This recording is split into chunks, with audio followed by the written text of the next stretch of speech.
If you'd like to sponsor Still Got Game, give us a call at 773-527-2961 or email us at podcast@tooltoplay.com. Are you ready? Ladies and gentlemen, boys and girls, children of all ages, Tool to Play presents Still Got Game with Derek D. Smooth Nolan and Joel Duda Rock Albert.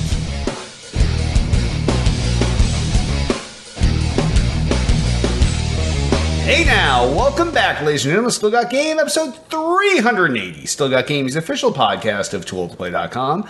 I am, as always, Derek D. Smooth Nolan. And I'm Tiffany Electrify Nolan. That's right. We've got no Joel Duda Rock Albert this week. We have no Hitman producing. It is just Tiff and I sitting around a microphone talking E3. We're going to talk a lot of E3. It's very exciting. Probably more than you'd like, but maybe a little bit. But we will definitely fill your ears and your minds with everything that we saw at E3, and some stuff we didn't. That doesn't even make sense, does it? No, but we will.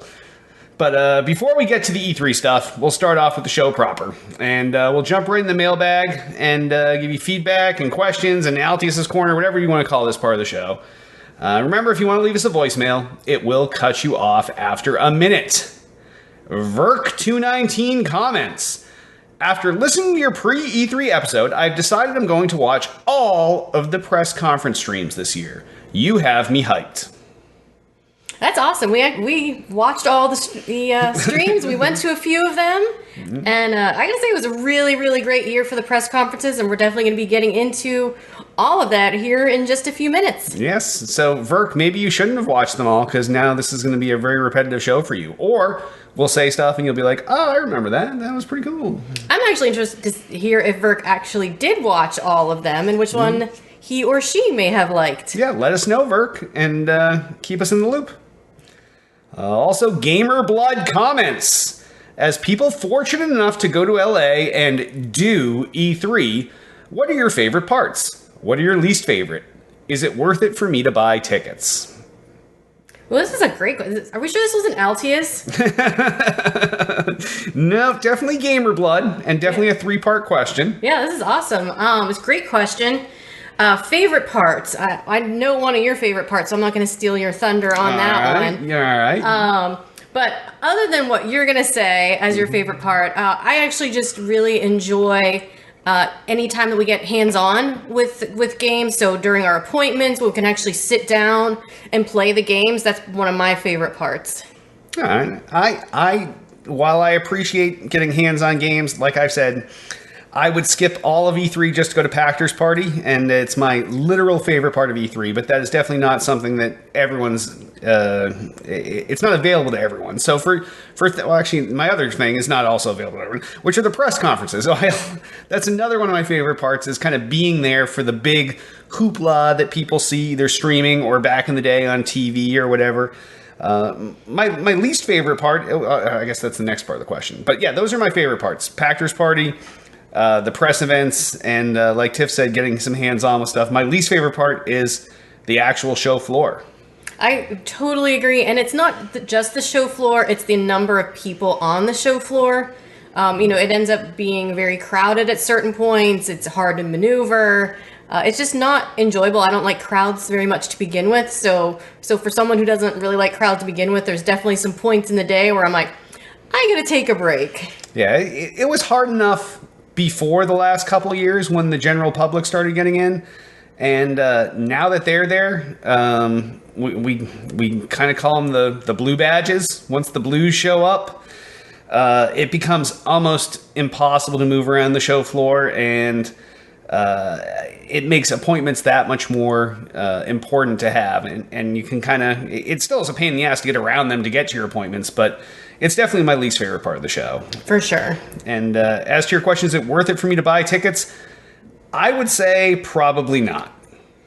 I'm actually going to disagree. I think it's worth it to buy tickets and go once and have the experience, even as one of your favorite blue badges.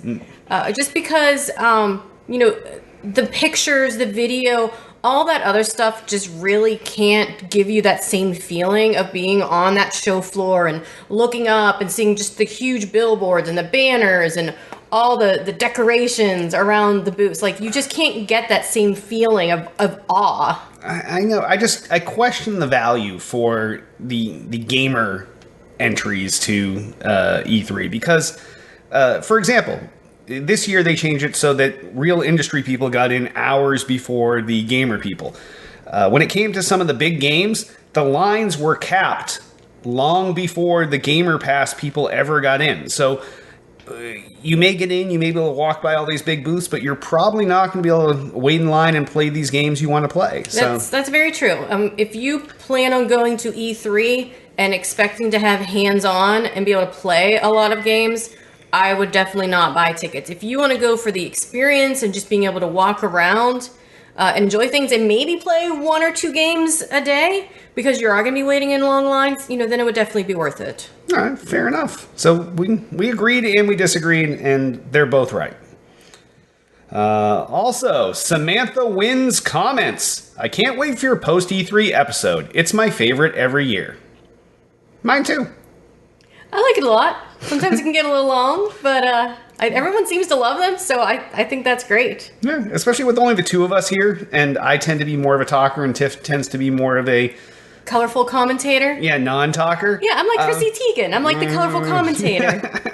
Yeah, so Tiff just throws in some words here or there, and I lose my voice on these shows. So it definitely won't be like when Joel Duday Albert and I are both pontificating for hours and hours and hours, and Tiff like throws in a word here or there. So since she has to carry some of the show, it's probably not going to be as long as usual. But we will do our best to make it fun and enjoyable and your favorite again. Absolutely.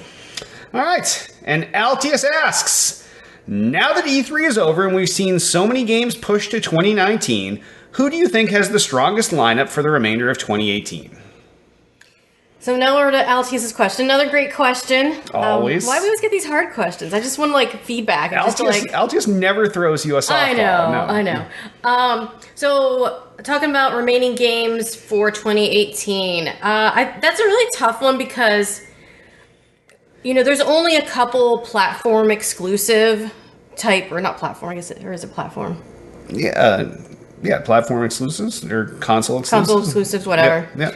There's only a few of those coming out, and because a lot of them, we've got Red Dead coming out in October. We've got Call of Duty Black Ops also coming out in October, which I believe are going to be on multiple. Yeah, and we got Battlefield around the same time, and yeah. So when you talk about games kind of winning the console wars, there's really not that many. The only one I see possibly is Spider-Man, which is coming out for the Sony PlayStation. Mm-hmm. So that could be one that kind of pushes Sony over the edge, I think, for the remainder of the year. That game had tons of hype at E3. Everybody loved it. It's in everybody's top 5 game lists of E3 this year. So I think that's going to be a strong seller. Yeah. I don't doubt that. With things like Crackdown getting pushed, I think it kind of weakened the Xbox lineup a little bit. But you can't discount the beauty of Xbox Game Pass and the fact that if you're putting dollar values on the lineup for the rest of the year, well then you've already paid for Game Pass and you have all these free games versus going on and buying these other games. But yeah, Tiff's right. Most of them are cross-platform games that you're going to be able to enjoy wherever you play games, and I don't think there's a clear winner. Maybe Spider-Man does edge out PlayStation through the end of the year just because of Microsoft's delays, but I guess we'll have to keep an eye on the MPD numbers and see what happens the rest of the year. Yep. All right, well, if any of you have questions or feedback like these guys, give us a call, 773-527-2961, or email us at podcast@tooledtoplay.com. Normally at this point we talk about what we're all playing, but we were gone at E3 playing all kinds of weird random stuff, so I've done nothing but play HQ and some like time-killing slot machine games on my phone. Yeah, I haven't done much other than just some random stuff. Mm-hmm. A lot of the things that we were playing before E3, we haven't had a chance. I was traveling, so just kind of random phone games just to pass the time. Yeah. I am hopping on Realm Royale at some point tonight, so I will give that a check out, and I'll be able to talk about that next week. But and I guess on that, why don't we jump right into our E3 coverage? So I think the easiest way for us to do this before we talk about most of our show experiences is we'll just kind of bang through all of the press conferences and the major releases and announcements that came out of them. And if we have something good to say or something we want to talk about, we will. If not, we'll tell you the name of it and we'll kind of just breeze past it to keep this show reasonable length and to save my voice, which I already feel like is going away. Yeah, and you can always watch the press conferences. They're all on. You can do on-demand streaming. Yeah. Yep. So you can always go back and watch these if there's something that we talk about that you like. But the first press conference at E3 was EA's, and they obviously showed off Battlefield 5, which is now more inclusive, has your female soldiers. Unfortunately for me, it's more Battlefield, which is not my style. I've never of been shooter. into this type of game, which is that number, the sheer number of people. It's a little chaotic for my liking, but I know a lot of people that love the Battlefield series. They're pretty excited about this. So, it definitely seems like a step in the right direction as we get on these next-gen consoles. Yeah, I just can't follow orders, so I don't like being broken to squads and having someone tell me what to do and blah, blah, blah. So, not my kind of game, but it looks beautiful, and I'm sure it will kick ass. Obviously, the big thing from EA is Anthem, which doesn't even come out this year. So Anthem is the next big exosuit game. We saw it last year, teased at E3. They showed off actually in a playable state, but not playable by attendees of the show. Yeah, I gotta say I was a little disappointed. Do you want to talk about our experience with this game while we're Might as well. while talking about it? Yeah. So we did go out to EA Play one day. We went out to Hollywood, and as part of that, we tried.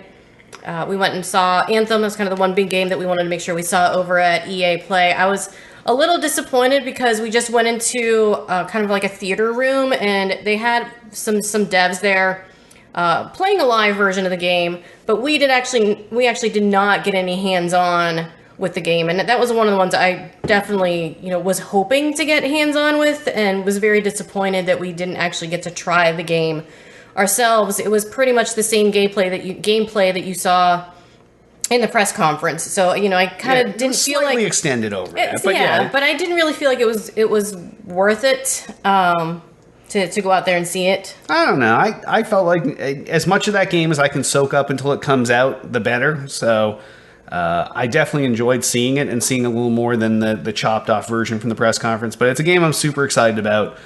Which for me, hearing me say that I'm excited about anything that's in the third person is pretty weird. Although Yes. I don't really consider it a third person shooter because of the exosuit. So, Yeah, this is probably one of my top games that I'm looking forward to coming out of E3. I'm very excited to play this, which I think added to my disappointment in not being able to try it. But it looks a lot of fun. I love the BioWare development team, and they've seemed like they've really doing a great job on this. With you can always expect a great story out of them, and we've got all the gameplay. So I'm super excited for this one. yeah, me too.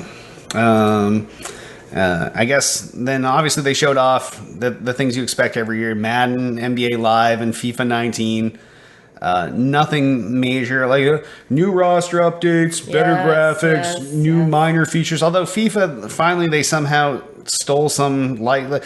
You soccer losers and Drake will know, but there's some Pro Evolution Soccer PES that had some sort of weird soccer license of some sort of Champions League or some bullshit. Well, now FIFA stole that from them, so that's going to be part of the FIFA game this year. But that was only the major thing that came out of those three. They talked about Command & Conquer Rivals, which is this free-to-play mobile Command & Conquer game. I don't think it's remotely for serious Command & Conquer fans, but if you're just looking for a Command & Conquer-esque game to kill time on your phone. Yeah, it was interesting. We did see a few mobile games in some of the press conferences, which I feel like was a little more than we have been in the past for some of these major, these major companies. So. Yeah. We'll kind of see one or two being represented in each of these. And, that could be a trend going forward. I hope not. As we go to, a lot of people are on mobile devices, and you're starting to see more of these kind of ports of these, harder core games being kind of slimmed down and made available on mobile versions. Yeah. I don't know. Hopefully not, but Tiff seems to love them, so. And then the last big thing coming out of EA wasn't even shown there. They managed to catch the Respawn guys in the audience. So they announced there's the new Star Wars game, the untitled upcoming Star Wars game is going to be called Star Wars Jedi: Fallen Order. Respawn's doing it. Those are the Titanfall guys. It's coming in Christmas 2019, and it's kind of set between the episodes of the prequel trilogy and the original trilogy, so between episodes 3 and 4. I have no doubt that Respawn's going to do something great with this, so I just can't wait to see what they put out. Yeah, this is going to be a pretty good game. All right. Oh, see, we agreed there.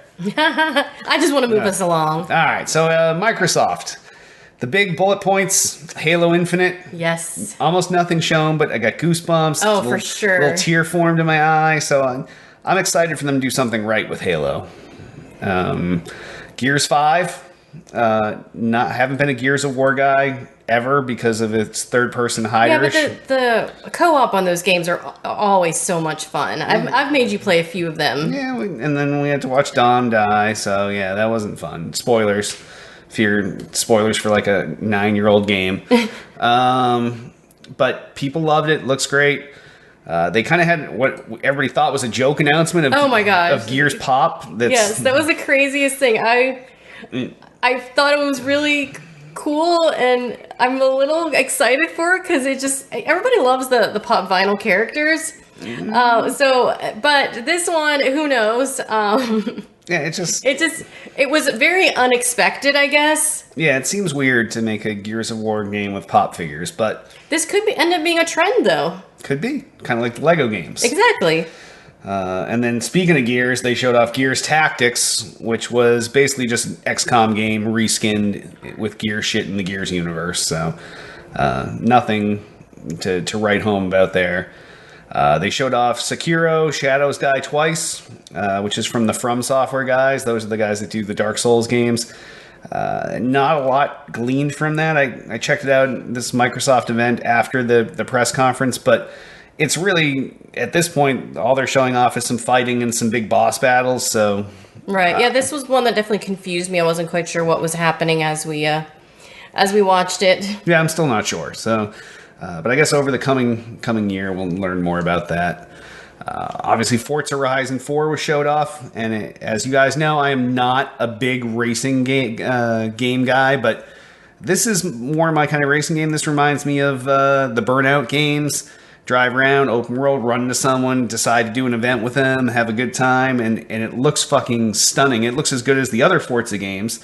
So I'm... Yeah, they always seem to do such a great job with these games. I wish I liked racing games because I would definitely be all over this. And I'm sure a lot of people in our community, because we know we do have a huge Forza community as part of Tool to Play. I know a lot of those guys and gals were probably freaking out about this. It looked great. And just the ability to kind of drop in and drop out of races with your friends seemed really cool. Yep, absolutely.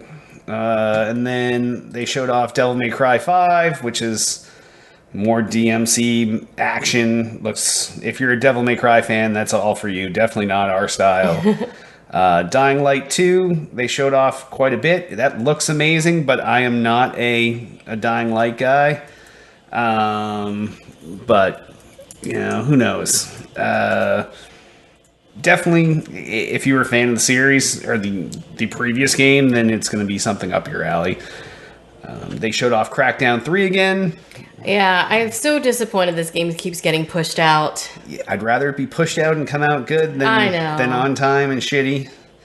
And then another big surprise there was Battletoads. Yeah, I had never played the game, but I know a lot of people were extremely excited about that, especially the guy behind me who was screaming in my ear. Oh my god, people were losing their shit. Yes, it was pretty crazy. In the press conference about that. And we had a friend beforehand that called it. He's like, oh, they're going to announce new Battletoads.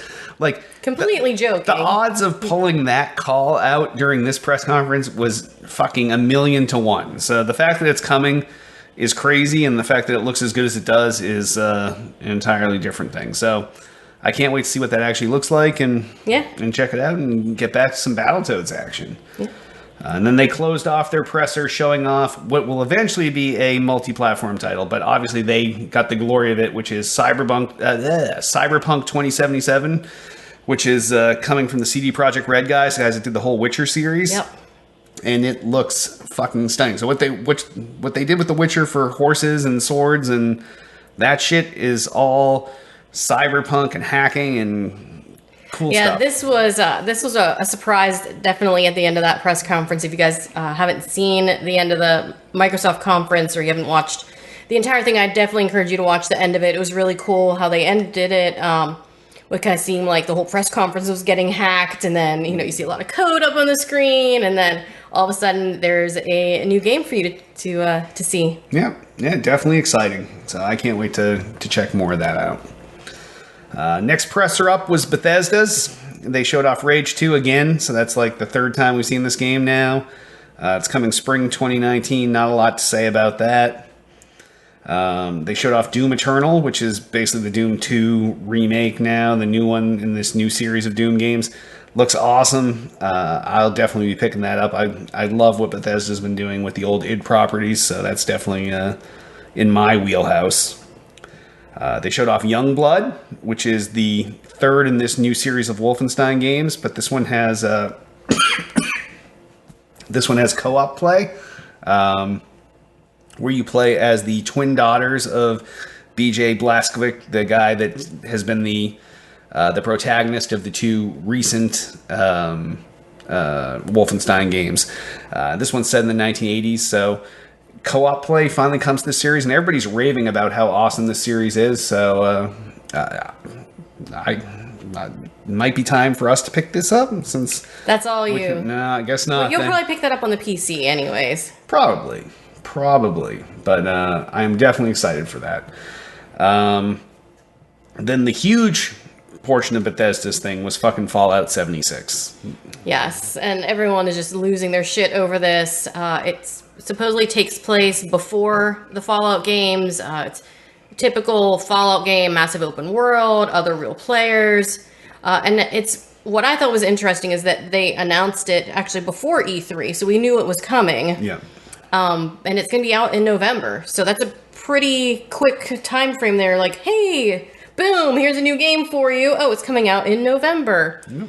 And I got to say, this was probably, when you're walking the show floor, this was probably one of the busiest booths in the busiest areas. Line for the Fallout 76 portion of the Bethesda booth was like the Nintendo booth proportions. Like it was comparable to that, which I have never seen Bethesda that busy ever. Yeah, no, it was batshit crazy. And the changes they made in the game, I know there's been some backlash online where people are like, I don't have an internet connection because I'm from fucking West Virginia or whatever. And the game's set in West Virginia. We don't even have internet. But you know what?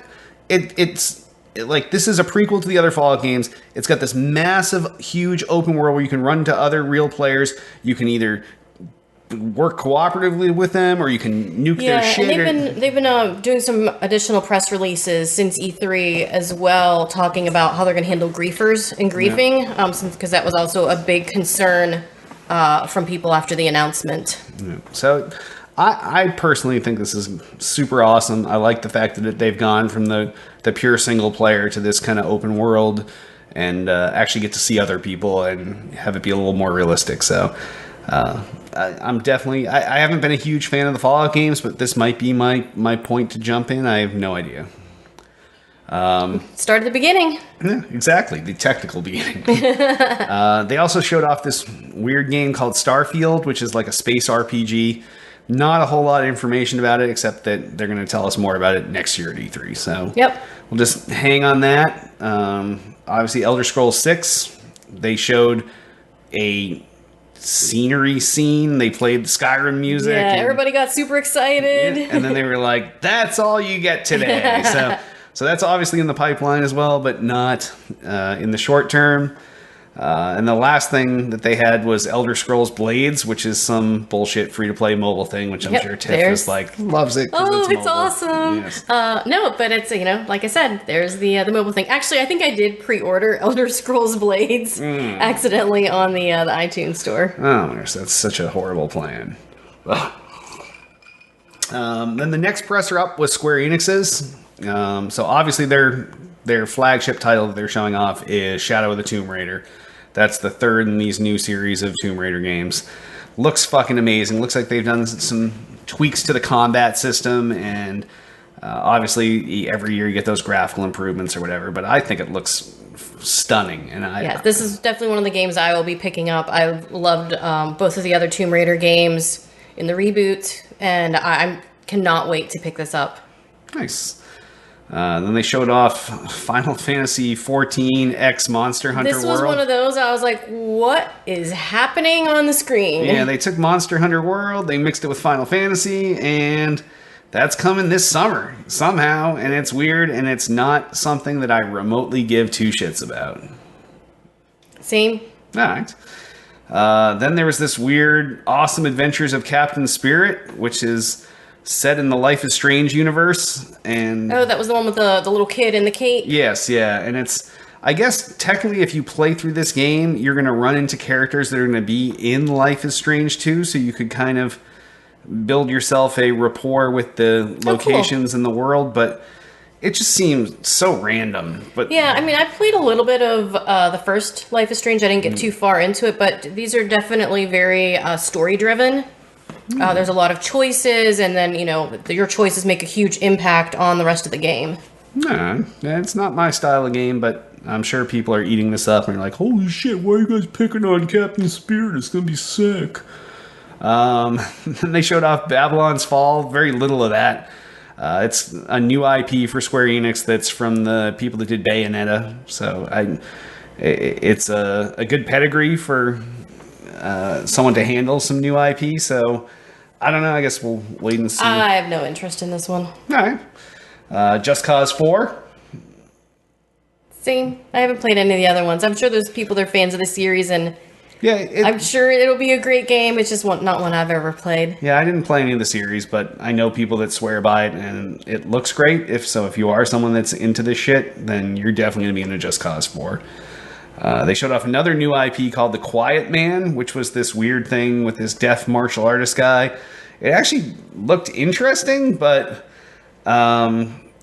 it's always tough to launch a new IP, especially a weird one. So Yeah, definitely. And we'll get to some very weird ones later. Yeah, but we'll see how they do with that. And then, obviously, their other huge thing to go along with Shadow of the Tomb Raider was Kingdom Hearts 3, which people practically fucking lost their minds. Oh, for sure. That's another one that seems like just a really weird mashup to me of like anime and Disney, and I If don't you're not quite familiar get with the it. Kingdom Hearts series, Yes. the very first time you see a Kingdom Hearts game, you're like, wow, why is there an anime dude with like Mickey and shit? And now it's become even weirder because now you have all the Disney princesses there. You have the Pirates of the Caribbean there. Yes, it looks so wacky, but I am definitely getting this. Yeah, it's pretty crazy, and it was nice that this was kind of showcased off in the Xbox press conference first, and then it's a multi-platform title, and then the way that Sony's trying to curate some love for this is they're going to be putting out a special edition PlayStation 4 Pro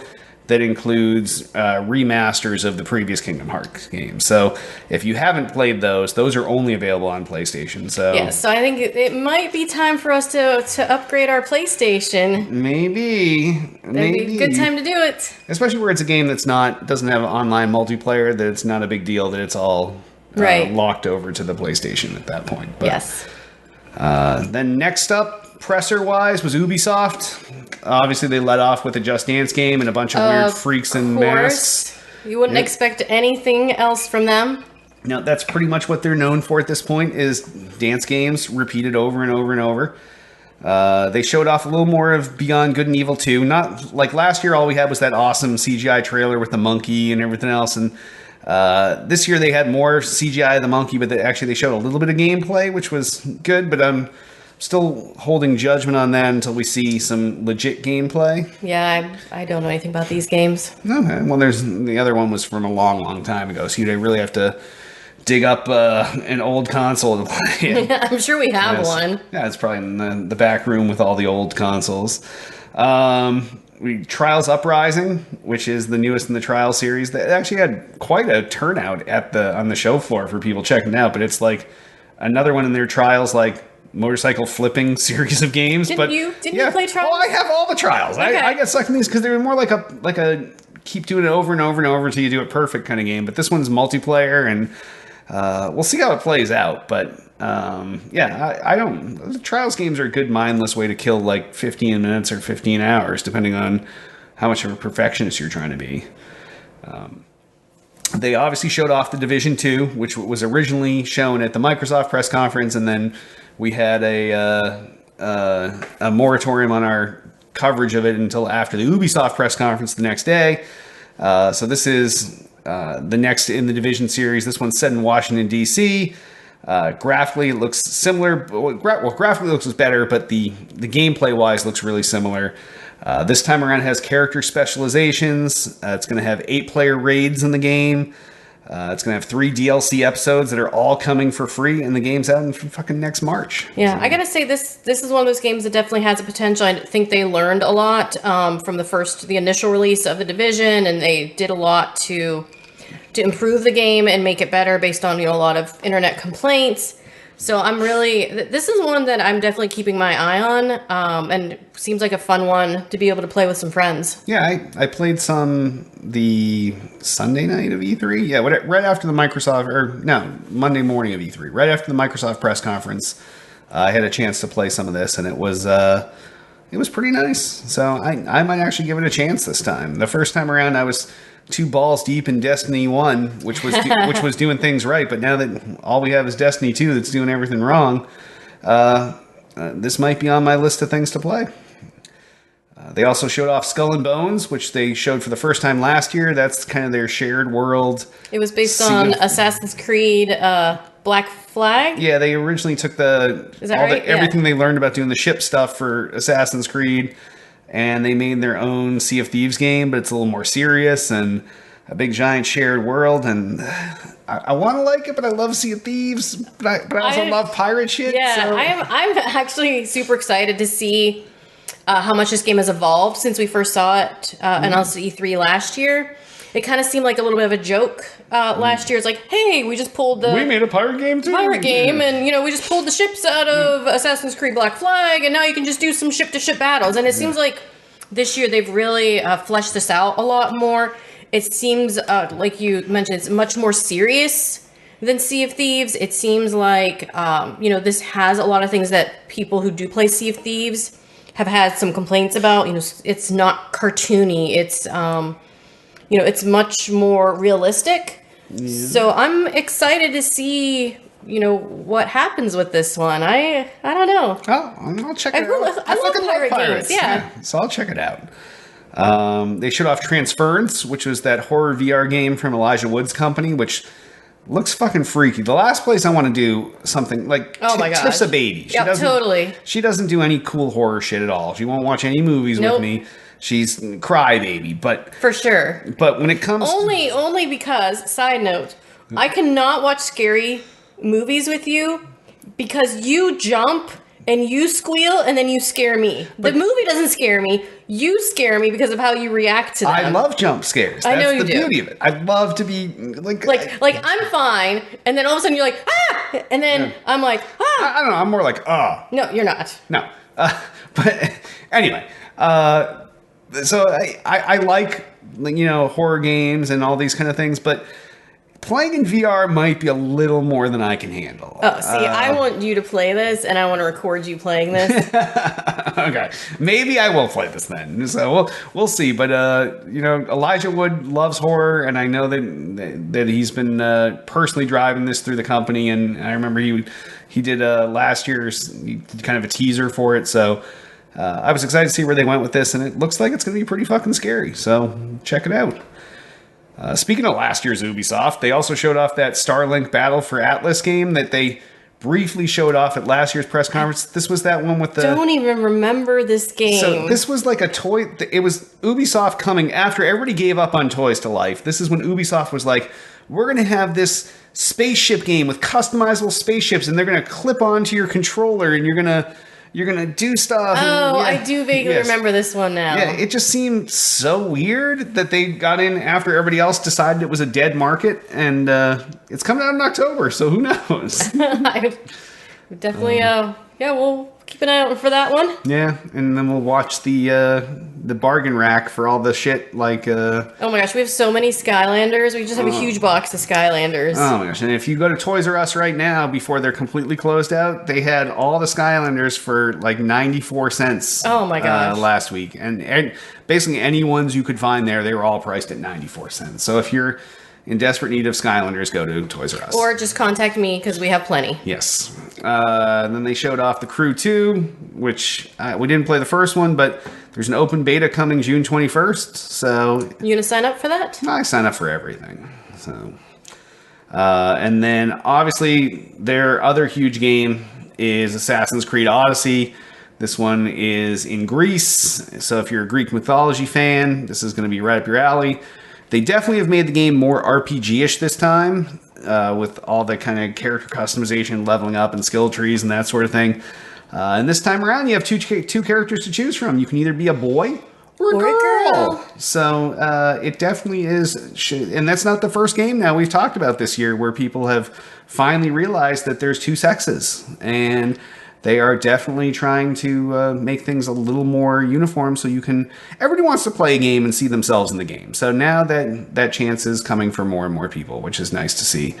And that's out in October as well. So October's a busy fucking month. It is going to be a very busy month. We're going to have to be picking and choosing because this is one I would really like to pick up if I had some time to play it. But you don't. True. Yeah, there's... Because all of our TV shows will be back in October. Oh, and October we already got Call of Duty. We got we got Red Dead. Yes.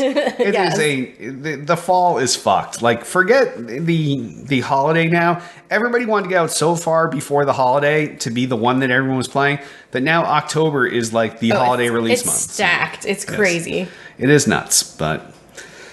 All right. Then we had Sony's press conference. Now, they too did some weird stuff this year where they ushered people around through multiple rooms, and their press conference was kind of disjointed for people.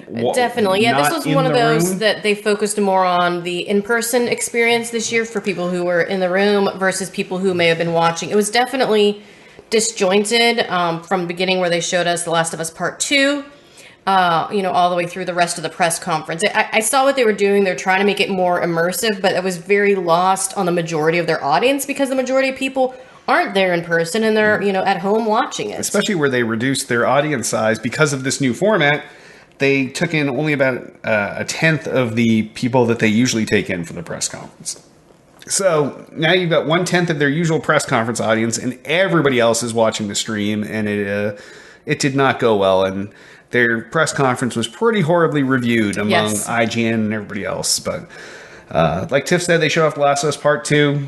Looks great. Maybe late this year, maybe next year. Who knows? They showed off this game, Ghosts of Tsushima, which is Sucker Punch's new game. We don't know a whole lot about it, except it's very Sucker Punch-y. And what does that even mean? It has that look and style to it that feels like a Sucker Punch game. Okay. I don't know. We'll have to wait till we see more about that. Just kind of like the next game. They showed off this game called Control, which was from Remedy, the guys that did Quantum Break, and it reminds me a lot of Quantum Break. Like, it has that very cinematic kind of sweeping pullback camera kind of thing. Like, I guess certain devs start to get these certain looks to their games that you grow kind of accustomed to. Right. Well, they're definitely their sweet spots. Yeah. Kind of like how whenever you watch a Zack Snyder movie, you expect it to be like the color turned way down and the gruffiness turned way up and humor turned off. So that's kind of the vibe I got from that. They showed off what a lot of people lost their shit for was actually not a new game at all. Right. Which was the Resident Evil 2 remake, which is... It's not just a remaster. This is like rebuilt from the ground up. No longer that stiff Resident Evil 2 camera angle where like they had the fixed camera over the shoulder and it was so horrible back in the day. So this is like a legit new Resident Evil game, but it's Resident Evil 2 and the story from that. And it looked fucking amazing. Everybody was loving hyped on this. And that's... So I hope this is a trend because I'm still holding out for my Halo 2 remake. Not remastered. remade. the whole game from the ground up. I don't think you're going to get that. But they are fixing the Master Chief Collection, and apparently it's supposed to be amazing, and it's also going to be free in Party Game Pass. So we already bought it, but for those of you that didn't, people are trying to go back and fix things. I think we're hitting a certain point where, people have this kind of nostalgia and, you're trying to balance new IPs with, old favorites is probably a pretty difficult thing for these companies. Yeah, especially where some of these games were so far ahead of their times. Like story-wise, Resident Evil 2, the story was perfect, but the technology at the time just didn't let them tell it the way you wanted to, and that's why it doesn't age well. So going back and doing these things in kind of a nicer, fancier way is kind of cool. Yep. They also showed off this Trover Saves the Universe game. We don't know anything about it except it's from the Rick and Morty guy, and it has kind of some Rick and Morty-esque feel to the animation, and that's about it. Yeah, that was a weird... Is that the one that started with the guy in the bathtub? Yes. It was fucking weird, which is only a segue into the weirdness. Oh, this was the weirdest. All right, so obviously the next game we're going to talk about is Death Stranding, which we saw last year at E3 for the first time. That was the Norman Reedus baby fetus game. Didn't we see it 2 years ago for the first time? Oh, yeah. No, this is the third E3 we've seen this at. Yes. Yeah, now this is that legit is the third E3 we've seen this at. So, and this time it was even weirder. Like, I still don't understand what happens in this game. Like, you play as Norman Reedus, but not Norman Reedus, but he looks just like Norman Reedus. He looks exactly like Norman Reedus. Because it is Norman Reedus. And he's got this baby in a standalone uterus that he wears on his front, and every once in a while it lights up and you can see the creepy baby inside. Yeah, and the baby's freaking out. And then the plot of the game seems to be you just get bigger and bigger backpacks and walk around with your and freaky where you baby. have like a little robot dog. I don't know, a little robot tank. I don't know what it was. Yeah. Like you just have stuff follow you around.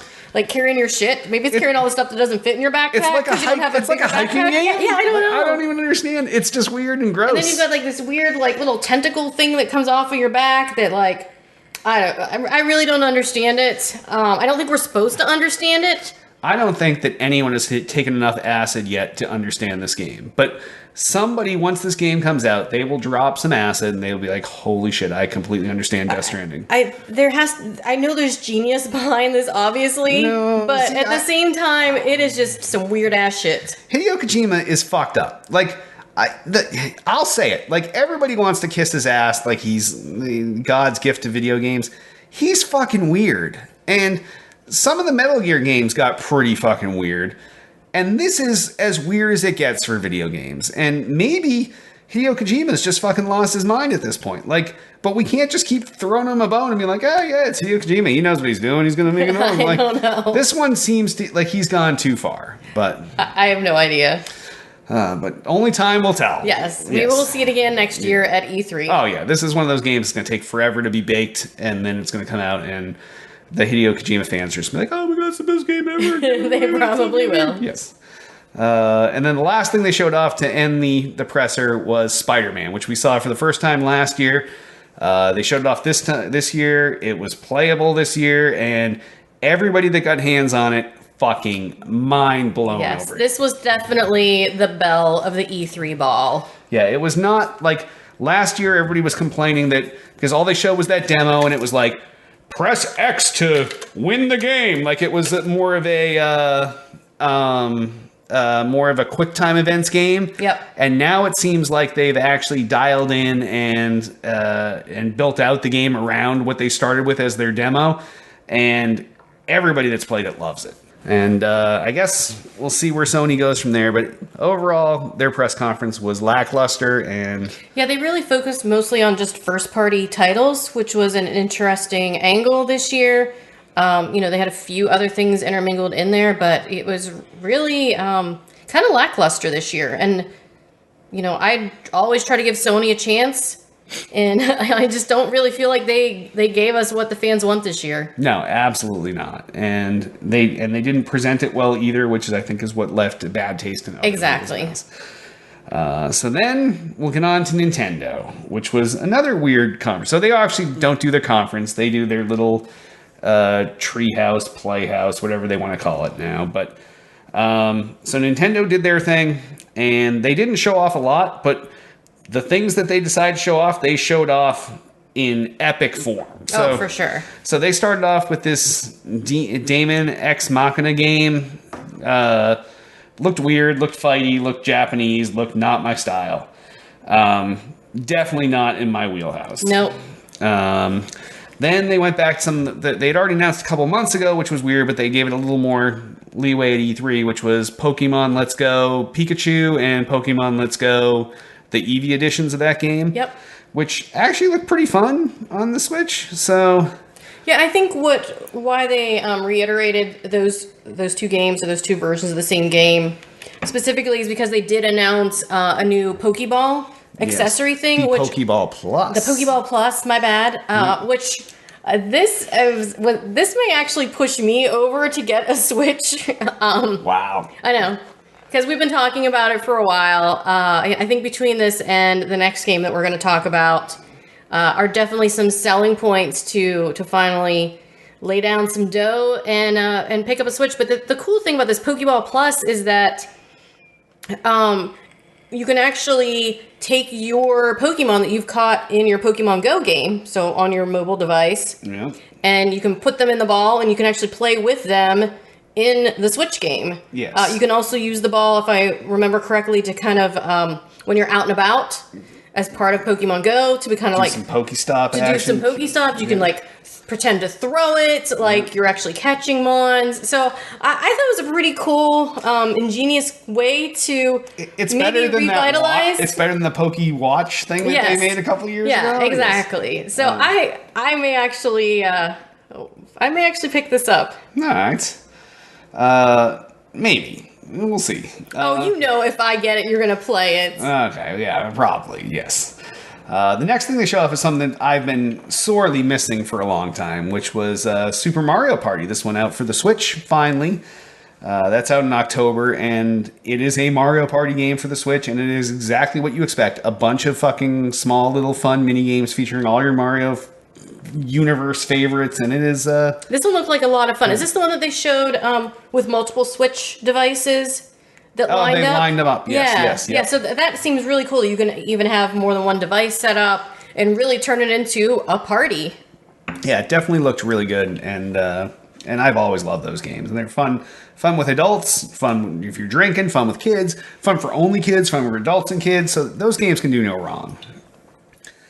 So definitely excited for that. They showed off Fire Emblem Three Houses, which was a brief showing of that, and I'm still not sure what's going on with that game, but I know people really love the announcement, so I'll defer to... Nintendo fans. Yeah, you let us know why you love Fire Emblem Three Houses, and we'll high five you, and we'll talk about your comment on the show. Then another big non-surprise announcement that came out was Fortnite for the Switch, because Fortnite's out on everything else already.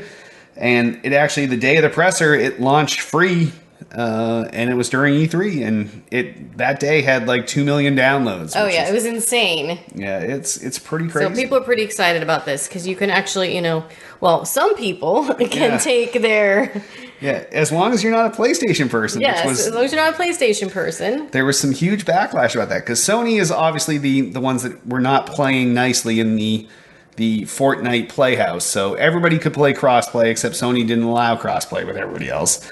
And then it turns out that so if you had, let's say, an Xbox Fortnite account or a PC one, and you got your Switch, you could log in, and your battle pass is there, all your shit's there, all your gear, everything, you could just play. Because Sony is in this locked out thing, if you created your Fortnite account on PlayStation, Yep. and you try to go over to the Switch, it says, sorry, you can't take this account to the Yeah, Switch. this account's already in use. It was some weird error message. It's locked to the PlayStation. And then you're like, okay, well, fuck that. Like, I would rather play on Switch and my PC and everything else. I'll unlink my PlayStation, my Fortnite account from PlayStation and relink it. No, but no. that doesn't work either. You cannot unlink and relink. And once you're in the PlayStation ecosystem, you're stuck there forever. So Yeah. there's been some big internet backlash about this, and we have not heard the end of this We yet. have not. So hopefully a future episode will have an update on that. Yes, I'm sure we will. Then they showed off Overcooked 2, which the original Overcooked is fun. Really a family building game that By makes family building, mean family yelling. yeah, it makes you love your family more because your family doesn't fucking understand what to fucking do, and you just have to kind of yell a lot to let them know how much you love I think them. that's just you. No, I feel like you did a lot of yelling too. Because the other guy's an idiot when you play Overcooked. Oh, for sure. Yes. Everyone else is an idiot. Yeah, they don't fucking understand. Why don't you fucking understand what we're doing? Why are you in the way? Why are you over there? Why did you put down that tomato? Yes. So Wrong spot. yes. But that looks fun, and it's got a bunch of new mechanics brought into the game too. So I'm excited to check that out. And then they finished off with a good 2 hours of the last game they showed off, which was. It seemed like it was a very, obscene very amount of time long to time. dedicate to this game. Now, granted, it is their flagship game. It was Super Smash Bros. Ultimate, but they literally spent an hour and a half to 2 hours on this game. Besides going through the game, they went through every single character and everything about the game, all the maps, all the Yes. changes. Now, granted, if you want to know every character that's in the game, it's every character that's Yes, ever been in it really any is every Smash character. Brothers. Yes. And then I believe they also added a few new characters. Yes, there's new ones, and then every Every character other that was in any ever. Smash Brothers game ever. Yes. Even like one-offs and this. Yes. And, yeah, they're all there. A big part of the announcement that people love was that you're going to be able to use GameCube controllers with it, which is kind of how people grew to love Smash to begin with, because that's where it became competitive, because everybody had GameCube controllers and everyone was on GameCube. And so it's nice to see that come around. It was definitely super hype. Oh, for sure. Yeah. Yeah. I gotta say, I'm not normally a Nintendo fan, but I'm definitely starting to be, more interested in their ecosystem, be more interested in their games, all their first-party titles, and that's another one when we pick up our new Switch that I think we'll be picking up and playing. Oh, if we get this, well, certainly that'll be on the list. And that comes out in December, so that's pre-holiday. Nintendo doesn't even care that they have to come out in October, so they're just like, oh, holiday for us is December 7th. Exactly. Yes, like a couple weeks before Christmas. Fuck it. All right, so that wraps up the press conferences. Whew. Wow, I am out of my voice, and I guess that covers the bulk of what E3 is all about, because what they show at the pressers is really what they're trying to showcase. But Right, and you find almost all of those games on the show floor. or you have appointments for them or whatever, Exactly. or you go to like little behind the scenes things where you get to play games or whatever. So they were all good. In addition to that stuff, we went to Packers Party. That's my favorite. I love that. I thing. know. Oh, we saw so many good people at Packers Party, including Michael Pachter. Like, Yes. he takes care of us every year, and I love that Yeah, guy. I gotta say, one of my highlights of the evening was, well, one of the funny things was, we saw Phil Spencer, and I could not for the life of me remember his name. So I walk over to Derek, and I'm like, hey, there's that guy with the leather jacket. And you're like, oh my God, they all have leather jackets on. Yes. But turned out it was Phil Spencer, so we saw him there. Saw Todd Howard. Yeah, there's a certain point where we were walking around, and we were going to say hi to Larry Herb, and all of a sudden Todd Howard walks up and talks to him. The next second, who else ended up being there? Oh man, it was like a who's who of the game devs and producers and oh my god, it was insane. It's literally like I still Who's the Respawn guy? Vince Zampella. Yeah, Vince Zampella was right Yeah. there. Yep, everybody was there. It was crazy, and I'm still not sure why we get invited to this party, but I'm so thankful that Yes, Pachter and you includes will- us. And he definitely, it's literally the best event of the year. And the thing is that everybody treats it so seriously that that's why all these big name guys come, because nobody's there just fanboying and taking pictures and and doing that kind of stuff. You see a few people taking pictures. I mean, Yeah. sometimes you can't just help it. Like, if I could have gotten my picture with Todd Howard, I would have done it. That's because everybody loves Todd Howard. Well, how can you not? He's got that cute little baby face. I know, and he's so little. Well, you just want to go coochie coo to him. Like, All right, calling out Todd Howard. Next time we see you, Tiff wants to coochie coo your face. But yeah, that was a good time.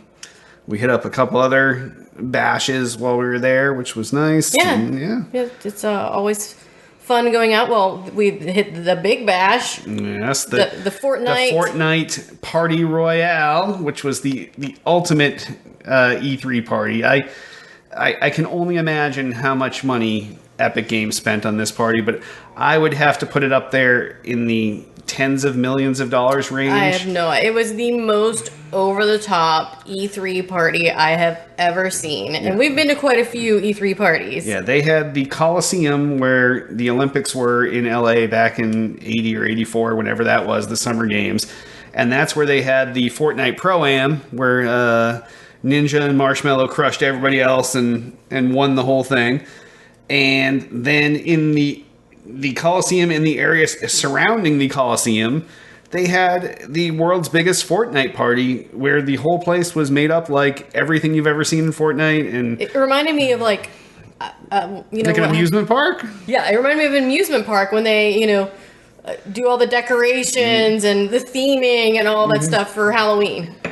Yeah, because it was nighttime. It was kind of like a Halloween's kind of thing, except Yes. everything was Fortnite. So you went over, you got your battle pass, and then went over and got your piece of pizza. Oh my god, there from the was pizza kids place. just sitting there with like, just stacks of 20 boxes of pizza, trying to get all these stickers off of them to fill out their battle pass. So that was, and I thought, a pretty cool Yeah. aspect of the party is the incentive to fill out kind of like the sticker book. Yeah, it was crazy. It was over the top, and it was super well done. And we love the guys at Epic, but it was that was mind blowing. And Marshmallow played for a little bit, and it was crazy. It harkens back to the older E3s where people used to spend a shitload of money and then they stopped after 2010, and now Epic's like, we just made a shitload of money. Why don't we just spend a shitload of money? Yeah, they're just shitting money. It was crazy, but it was such a good time. Yeah, so that was fun. And then we did have some appointments that we saw stuff on the show floor. Anything you want to talk about? Why are you smiling like I should talk about something? I don't know.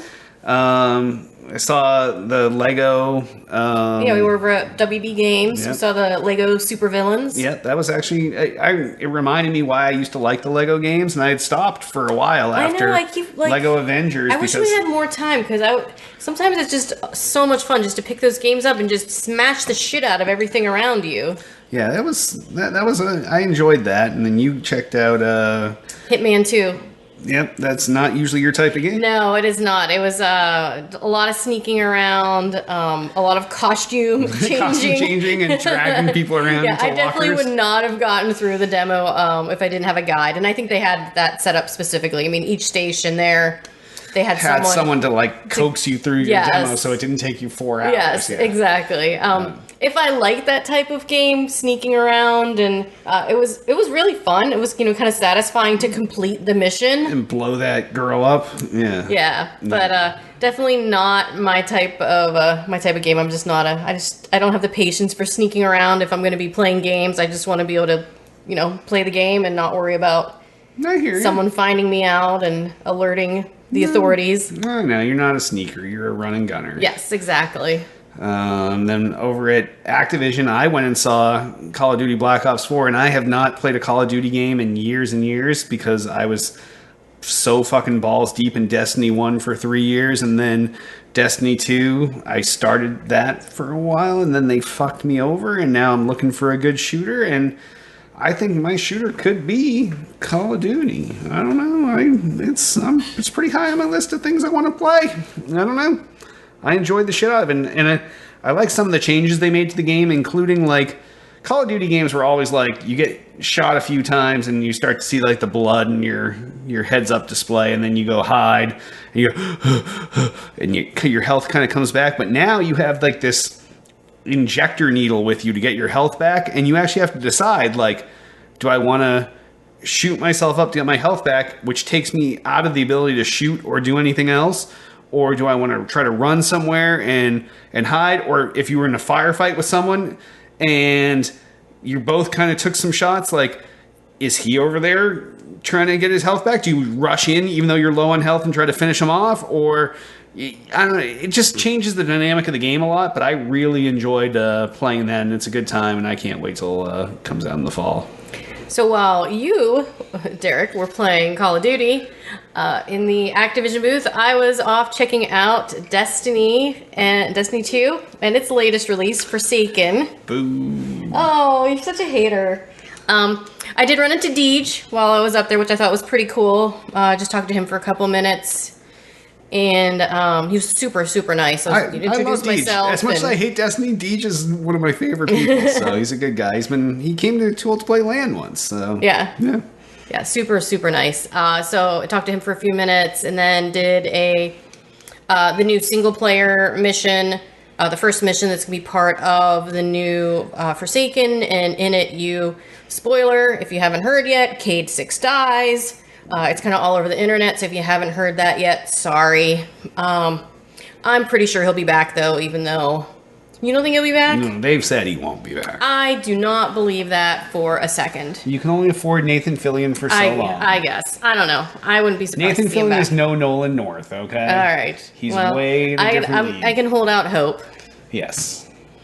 So did that single player mission, and then had a chance to try out the new Gambit game mode, which is their new multiplayer. It's kind of it's a PvE and with a PvP kind of twist to it as well. And I gotta say, it felt really, really good playing Destiny again, even if it was Destiny 2. I know you're making faces, but yeah, I cannot. I am probably going to start playing again. I'm going to probably be picking this up and probably playing this without you.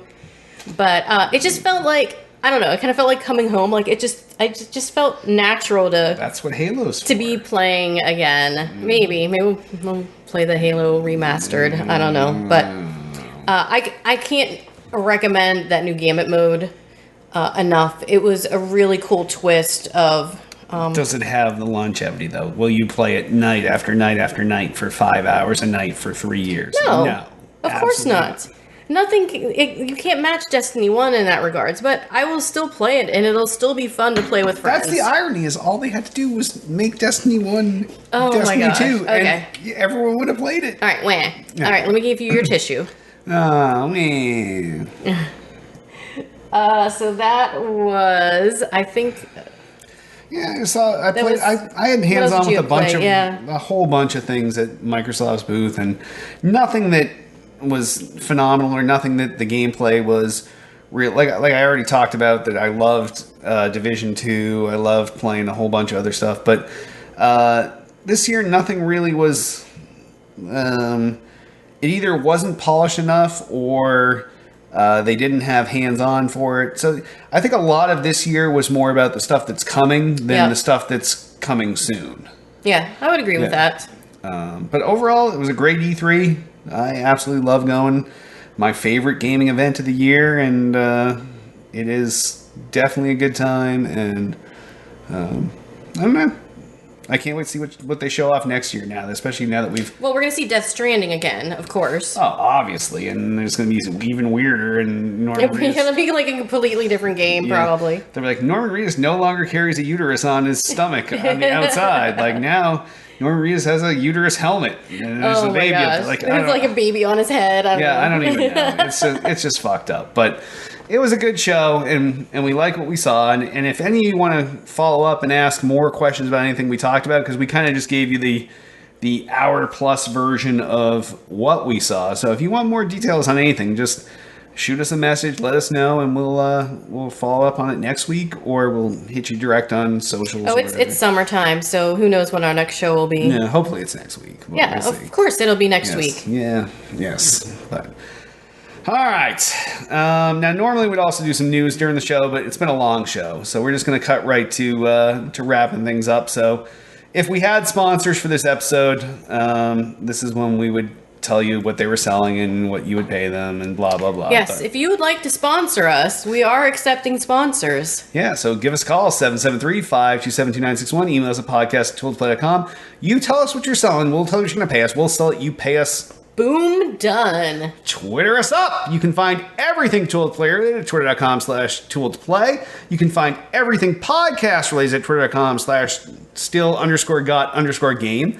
I, king of the internet, God of everything that's fucking holy, I'm at twitter.com/Derek Nolan. I'm at twitter.com/electrify. Facebook the fuck out of us. Facebook.com/Tool to Play. Facebook.com/Derek Nolan. And you can find me at Facebook.com/Tiff Nolan. We also have a YouTube channel, YouTube.com/Tool to Play. That's where all of our archive video content goes. So go there, fucking check out our videos, whether it's old episodes of this show, whether it's Tiff's immature interviews, whether it's Hits Quick Hits that's coming back in the fall. Doesn't matter what it is, all of our archive videos go there. So go there, subscribe, and you'll be notified whenever a new video shows up. We also need some reviews in iTunes, so please go to iTunes, give us some 5-star reviews, click the little 5-star button on your Still Got Game, help us out. And if you have an extra 5 seconds, you want to write something nice, love the show, super awesome, kick ass, whatever you want to write. It only has to be a couple words, but just write something and go with it. It really helps along with the review, and it helps push us up in the ratings on iTunes, which will get us more listeners, which helps everybody out. Yeah, and then eventually we'll get sponsors. Yeah, it's all cyclical because our old sponsors sucked. We also have a Twitch channel, twitch.tv/Tool2Play. That is the place where currently we stream all of our live video content for Tool to Play. So go there and follow us, and you'll be notified whenever we go live, whether it's this show, whether it's game streaming, whether it's any of the members of our Tool to Play team that are streaming, because it all gets resynced through there.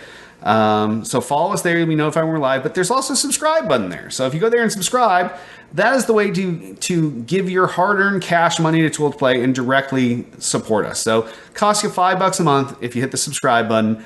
Boom, you help us out, and we love you, and et cetera, et cetera. But you're probably saying, hey, $5. $5. You guys are not worth that. See, that's what a lot of people would say. But tell you what, you also have Amazon Prime. And because you have Amazon Prime, you also have Twitch Prime. And what that lets you do is once a month, you can pick any one Twitch channel you want.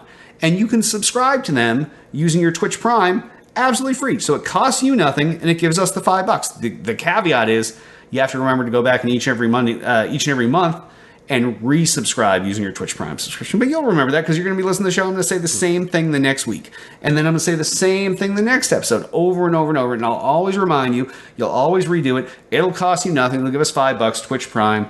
Boom. So subscribe to us on Twitch. And before we wrap up, I remind you all, you can join us each and every Monday night, 8 p.m. Eastern, 5 p.m. Pacific, twitch.tv/Tool2Play. And on that, why don't we wrap this E3 recap episode up? I am Derek D. Smooth Nolan. I'm Tiffany Electrify Nolan, also known as Tiffy Teigen. Pactor, we love you.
And on that, why don't we wrap this E3 recap episode up?